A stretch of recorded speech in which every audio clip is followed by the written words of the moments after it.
Berdintasuna ez da bakarrik emakumeen kontua. Berdintasuna lortzeko beharrezkoa da gizonen implikazioa. Gizon guztien ekarpena da beharrezkoa, baina beste eremu batzuetan gertatzen den moduan, erreferentea behar ditugu. Euren eremuetan liderrak diren gizonak.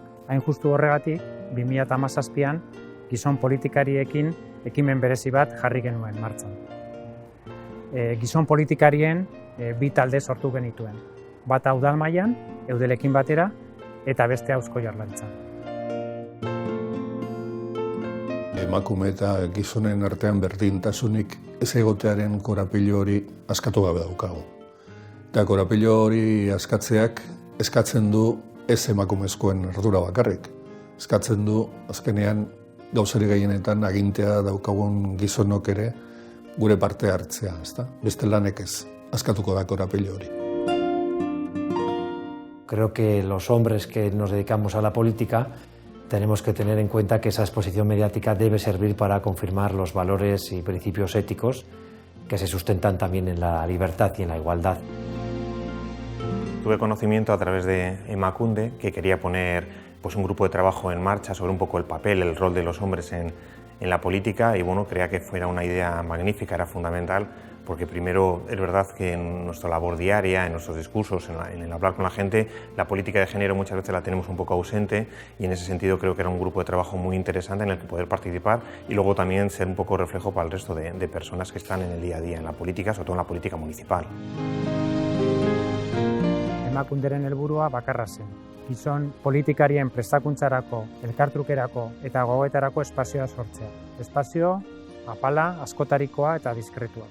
Zertarako, berdintasunen aldeko gizonen implikazio pertsonala eta kolektiboa sustatzeko. El ambiente de las reuniones era algo que en principio teníamos un poco de incertidumbre todos los que participábamos, ¿no? Porque íbamos a ser única y exclusivamente hombres, y en ese sentido pues creíamos que muchas veces estos temas no sabemos cómo tratarlos. Tenía cierta duda un poco cómo se podía enfocar desde una actividad propia para hombres, pues un planteamiento de este tipo sin que sonara pues a cursillo estereotipado, ¿no? Aukera izan dugu modu diskreto batean, eta nik esan nuke baita ere modu zintzero batean, gure gogoetak egiteko, gure beldurrak agertu eta uxatzeko, eta kontzientzia hartzeko, guk hartzen dugun erabaki bakoitzaren ondoren, ze ondorio etorri litezken, edo hartzen ez ditugunen inguruan ere, ze gertatu daiteken. Saioak Emakunde koordinatu zituen, eta gai asko lantzeko aukera izan genuen. Bereziki, jardun politikoari lotutako gaiak. Feminismoa, indarkeria matxista, berdintasun politikak, eta gizonak eta boterearekin lotutako gaiak. Hartutako formakuntza honetatik, nire eguneroko jardun politikoan edo profesionalean asko lagundu nabe. Martxoaren 8an, ez alkateak, ez Mungiko udalak ez eran euki agenda publikorik. Emakumeei eta movimiento feministari protagonismo guztia emotearren. Momentu honetan, Mungiako udalak gure berdintasunerako 2. plana eratzen ari gara, eta horretan sartuko dugu gizonentzako formakuntza zehatza. Eta, harrotasunez bere esan aldot, momentu honetan, Mungiako udalan, gobernu batzordea, 6 pertsona osatzen dugu, eta 5 alkate orde horrek guztiak emakumeak direla. Guztira, 22 gizon politikarik parte hartu dute ekimenean. Eta oro har, euren valorazioa oso positiboa izan da. Lo que más valoro es que ha servido para, digamos, separar la actividad diaria, la rutina, la vorágine, las prisas, pararte a pensar y pensar en común.